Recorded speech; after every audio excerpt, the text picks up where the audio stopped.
Broadcasting from the financial capital of the world, this is NBR-FM, New York City. And our next guest is Reverend Marilyn Redmond, the owner at Angelica's Gifts. And Marilyn, hi, how are you today? I'm doing just fine, and how are you today? I'm doing just great. And Marilyn, start us off by telling us where you're speaking today. Where are you from? Well, I'm from Washington State. I live south of Seattle.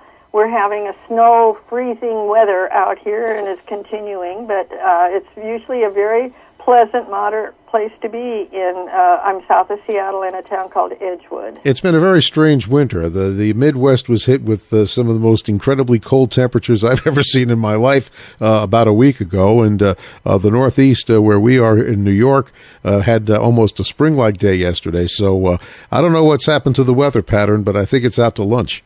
I think it is, too. It sure is here. Marilyn, would you please tell us where we could find you on the web with your internet site? Yes, my website is angelicasgifts.com. It's one word. My angel that helps me with my work is Angelica, and I wear several hats. And so all of my activities are under Angelica's Gifts because they're spiritual gifts.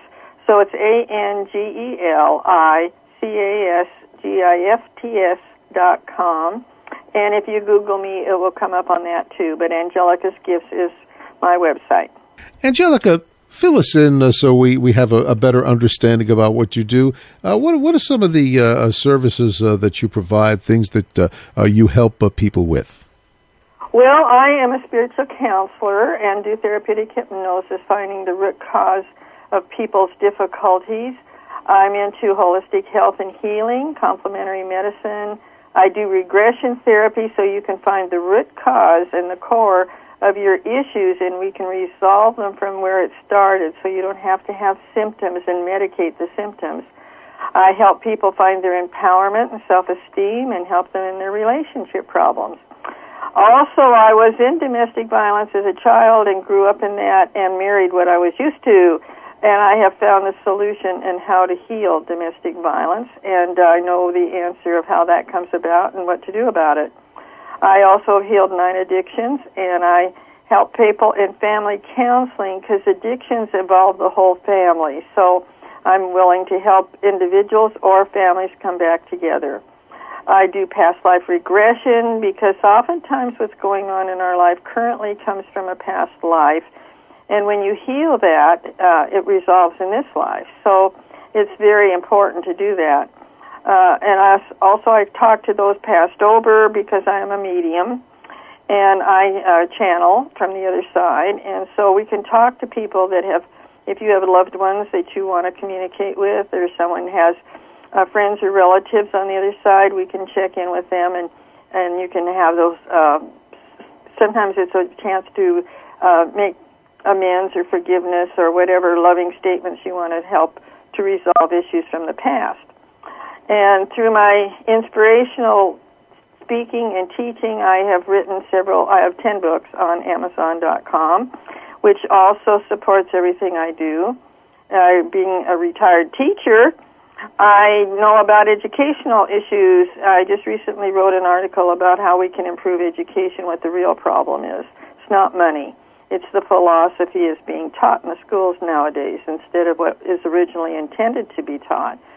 So education is also an issue that I'm concerned about. And because of seeing angels, they've saved me. I've almost died 12 times. I see angels and I paint their portraits. You have an angel portrait you'd like to have painted, or your pet or family members, I do portraits. And I give readings. Do tarot readings, psychic readings from the other side. When people are interested in where they are in their spiritual progress, we can look at that and read your energy through the cards. So I have a multitude of hats, and that's quite a resume you have there, Marilyn. I mean, it's quite amazing. All these different things that you've experienced. When you say you do these things, you must have had an experience with several people doing each of them, right?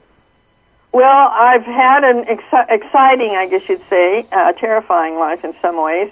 But, you know, it's actually given me answers and provided wisdom and understanding beyond what our typical experts of today use as their information. Well, that's the beautiful part of what's happened to me, is that I can see a bigger picture today, and I understand how the energy in our life and in our bodies work, so we don't have to stay sick. We don't have to stay in fear, which is the major part of everybody's life today. And I know how to help you open your heart and move into that love, which is the true person of who you are. Mm-hmm. Well, that seems like that's a unique ability that you have. So why don't you tell us a little bit more about that? Well, what I've discovered is that our culture, and we were going to talk more about this in the next part of the program, but our culture has taught us to be fearful. If you turn on the news, what do you hear about all the people that have been shot or killed or robbed or whatever problem is on being televised or on the radio? And it's devised that way on purpose. The video games, the movies, they're all devised to help keep people in fear. If you keep people in fear, then they do not think for themselves. They're good followers, they're good victims, and they do what they're told nicely, thank you. And so our society pretty much has been mind-controlled. And that's through the fear that is projected at us constantly. You're talking about this constant danger that we always fear. We need to be looking over our shoulder. Is that what you're referring to? Yes, definitely. And because of that, we react from fear, and our life goes down the tubes. It goes into disease, goes into illness. It goes into being irrational. We do dumb things. We sabotage ourselves because we don't think we have the right to feel good or have a happy life because we're told that we're, religion says we're sinners. What it truly is, it stops the love of who we truly are. So it's important to realize that we can open our hearts and let the love come in, change our minds to thinking more positive, realistic, and truthful information of who we are. So it's important to know what's causing your difficulty, whatever the drama is about, and get out of that fear and get well. We don't have to stay in it. There is no uncurable condition, according to Edgar Cayce, the father of holistic health. So when you know what's going on and you move into the solution, and that's what I'm really about, is whatever the problem is, you can move out of it when you get a bigger picture understanding. Oftentimes it's forgiveness, giving up the past for a new today, because most people are reliving all the difficult times they've had in the past and thinking it's going to continue. And you don't have to have one foot in the past, or you don't have to have a foot in the future, because it isn't even here yet. So my mother taught me to worry really well about financial security because she went through the Great Depression. And today I've moved into the now. I lived in the presence of love. And there is no illness. Well, I'm coming out of my last part of healing myself from illness. But, it's possible. I know that today it's possible because I have overcome 9 addictions, domestic violence, mental illness, declared sane even. Somebody told me once, well, nobody's been declared sane. Well, I have. So I know these things are possible. And we've been told, my boyfriend and I do free healing on Thursday afternoons here in Edgewood, and if we know you're coming, it's just a donation. And so this lady had a fatal disease that was given to her, and she came for help, and she's still well and alive today. So we don't have to say these lifetime sentences and continue to live and act in them. We can move out of those places, but we have not been told by medicine we can. They want to keep continuing their drug sales because that's their profit in their pockets. But there is alternative, better holistic ways to handle our lives than looking to experts outside of ourselves or answers outside of ourselves. Those people are coming from usually their fear, and we can move above that into a higher consciousness. And that's what I'm about, is to help people move into the truth of who they are, which is a loving, prosperous, healthy, we live in abundance if we're open to receiving it, and we can have that better life. So you're saying then, working with you, you're helping people attract not only their health, but their prosperity. Exactly. If you understand the label God is a label for energy in our universe. And when you open up to receive that energy, instead of protect yourself, try to defend yourself from being hurt, trying to do, we put up walls so when we're around people, we're not going to get upset and our feelings hurt. When we take all those defenses down, that prosperity is right there sitting in front of us, and then we can receive it. So your inheritance, your wonderful experiences and benefits of joy and parts of your life that you want to come to you are right there. All we have to do is allow it. And we have been taught to stop it, to sabotage ourselves and not let it come in. So I help people move past that. And I use flower essences and regression and past life therapy and various ways to help people move out of the old mindset and into the new, which is the truth of who you are. Now, you mentioned the name of Edgar Cayce. Can you fill in his importance in all of this for the folks who may not be familiar with him? That's a good question. Edgar Cayce was the most documented psychic of the 20th century.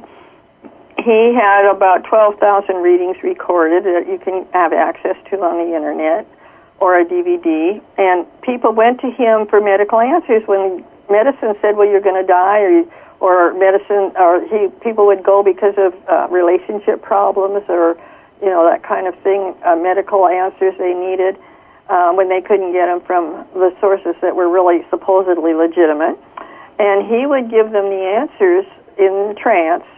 And he only had an 8th grade education, but his answers came out as if he had graduated from medical school, you might say. Only his answers came in spiritual answers.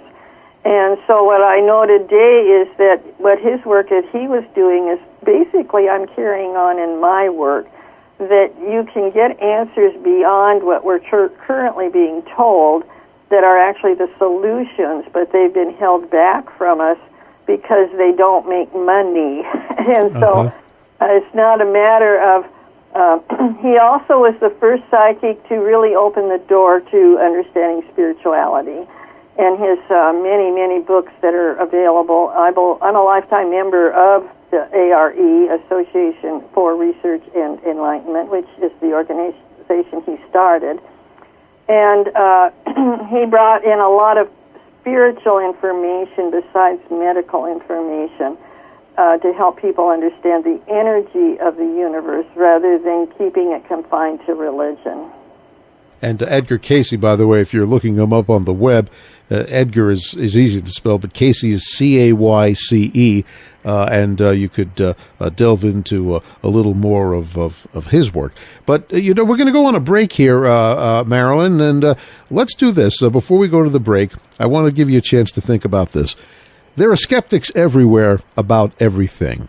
And what I'd like to know is, in your experience, how you've dealt with these people that just don't believe it. No matter what you say, they're saying, yeah, right. I mean, you gotta admit that you have to have heard that. You know what I'm saying? So let's come back and we'll talk about those sorts of things, and then we'll talk more about some of the unique things that you've done in some other topics. Fair enough? Fair enough. Okay, and one more time, that website, angelicasgifts.com, and we'll be back with more with Reverend Marilyn Redmond right after this. Broadcasting from the financial capital of the world, this is NBR-FM, New York City. We're back with Reverend Marilyn Redmond from Edgewood, Washington. And Reverend Redmond, Marilyn, I have a question for you that we were discussing before the break. How do you deal with skeptics who have a hard time believing? Well, everybody's right where they're supposed to be, and if they're questioning it, they're still looking and searching, and so you just allow them to be where they are. You never make anybody wrong. That's part of mind control. You tell them how to think. So you just allow them have their space, and when the time is right for them to wake up and just realize that, oh, yeah, it might... I'll tell you, I had an experience where God literally changed my life in front of my eyes, and how could you not understand and see and believe at that point? So when the time happens, they're going to probably, this is my experience, is when the teacher's ready, the student will appear, and when the student's ready, the teacher appears. Right. That makes sense. Okay. So what you're saying is, if they're not ready to hear the message yet, it's because they're not ready, and when they are, you're ready to tell them. I love it when people are ready. Usually people come to me who have been praying for help. It's become very obvious to me when they show up on my doorstep, oh, you've been looking for answers, you've been wanting help, and that's generally how it works. Marilyn, if you would, discuss uniqueness for us. Well, unique would be something that's out of the ordinary. We live our lives in a pretty ordinary way. We're told, to get up in the morning, have breakfast, brush your teeth. And what I've discovered is I've had to learn to make my own rules, because my rules I'm an individual. I'm not part of the group. I don't believe in statistics. They put you into a grouping, saying that everybody's going to have this happen at a certain age. You're going to die at a certain age. That's insurances. What I've discovered is everybody is an individual and has their own path, and it's up to you to find what that path is instead of follow the herd. I think of when I was going through school, I heard the story of lemmings following the other lemmings, and they went right off the cliff with the other lemmings. And you don't have to go off the cliff with everybody else. You can have your own path, which actually will lead you into a better place than off the cliff. So, it's a matter of kind of moving out of the crowd and saying, where's my path supposed to go, and thinking for yourself rather than what you're told to think. And as an ex-school teacher, I've just written an article that kind of exposes education as making lemmings out of everybody, looking for a magazine to print it at this point. So it's a matter of being unique, be yourself, to your own self, be true. You've probably heard that Sure. quote before. And I think that makes you unique when you're not following the crowd, but you're doing what is right for you. It takes courage, though, and a lot of people, as you were discussing earlier, have this fear, and they don't ever come close to letting that courage come out.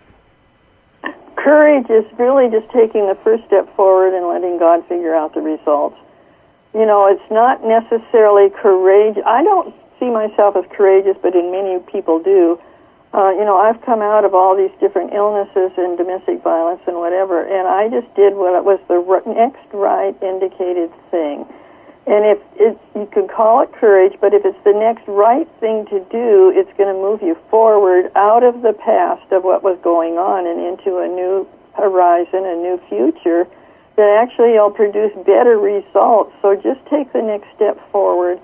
And don't necessarily think of it as courage. It's just the next indicated thing in your life. What's right in front of your face that you need to do next. That's called actually reality. Mm-hmm. All right. Marilyn, you were talking earlier with me about affirmations. What does that mean?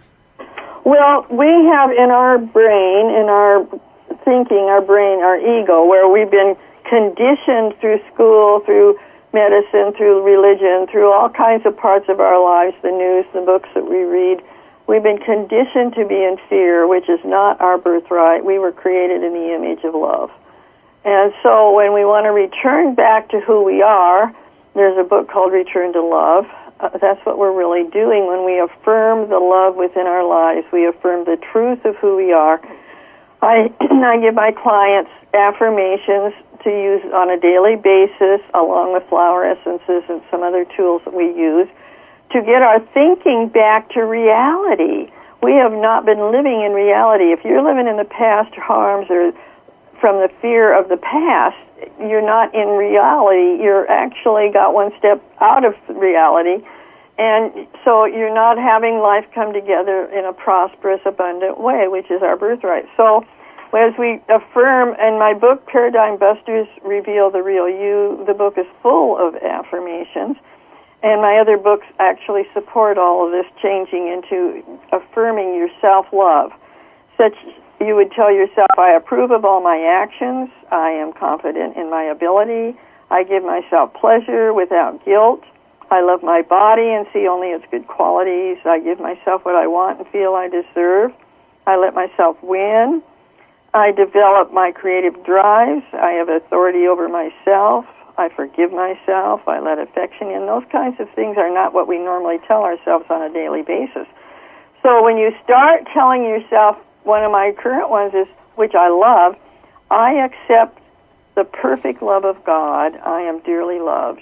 And that's what we're all looking for, is to fill ourselves back with the love of who we are.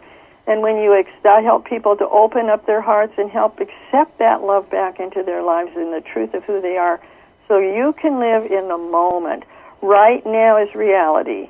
And living one day at a time is reality. And if you're afraid to move, what's the future going to hold?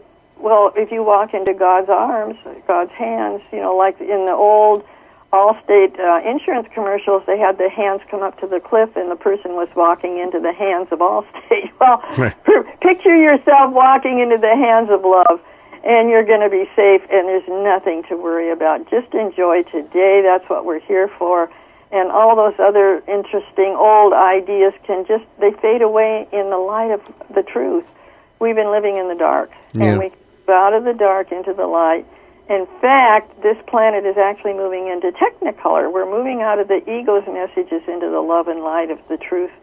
And so that's going to be like, instead of seeing out there the colors we see today, which is kind of like gray oftentimes, shades of gray, but we're going to move into Technicolor, and we're going to have exciting, real living where we feel joy inside. So these affirmations you're talking about, really, it's kind of like a personal pep talk you give yourself to get you into the present and to get your head on straight. Exactly. You're reaffirming the truth about who you are, and you can enjoy your life. That's what we're here to do, is to be there for others and enjoy our lives, and to be productive in a way that's going to support everybody, unity, and come together in harmony and have our lives in balance so we don't have illnesses. I help people with physically, mental, emotional, and spiritual answers, so we can have the whole ball game. Instead of just, if you're listening to the news, you're getting brainwashed, basically, from the propaganda. So you get off on this tangent. There was a lady, Anita Moriani, and her had a near-death experience. And what she learned is what she was so afraid of having cancer, she got it. So when they're talking about all these illnesses on the television and somebody says, oh, I think I have that, well, you're going to attract it to you. But if you know to change your thinking into, oh, I don't need cancer, I'm healthy, I'm doing just fine, I have a life that it's my own life, and I'm taking care of myself gently and lovingly, and I approve of myself, I trust myself. You don't have to have those illnesses. We attract them through our negative thinking, and affirmations, like you were saying, change that. Right. So you don't tune in to those bad messages, you tune in to a good message. Exactly, and it takes a long time to gradually. It's from your head to your heart. That's the journey that we're on, and it takes time. 18 inches is only head to brain to heart, but it is a slow process of replacing daily, replacing the old messages, and pretty soon you're going to have all those positive. When you wake up in the morning, oh, this is a great day, I'm going to enjoy it, and I'm going to have a great day. Intention is really important. That's like a prayer. It's stronger than a prayer. And you wake up with that good ideas of your affirmations going on in your system, in your thinking, that's what you're going to have for the day. So affirmations put you into the place we always wanted in the first place.